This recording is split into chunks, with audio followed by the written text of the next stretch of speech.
रुपिया कमाए पिया गहिल तू शहर, एहने जवानी हमर डाहता कहर राजा हो।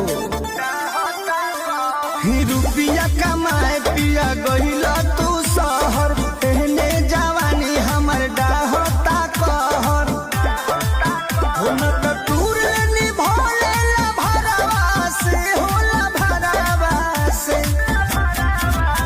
घरे अबना बलम जे बहारवा से, तो दिलावा लगा लेबे देवरवा से।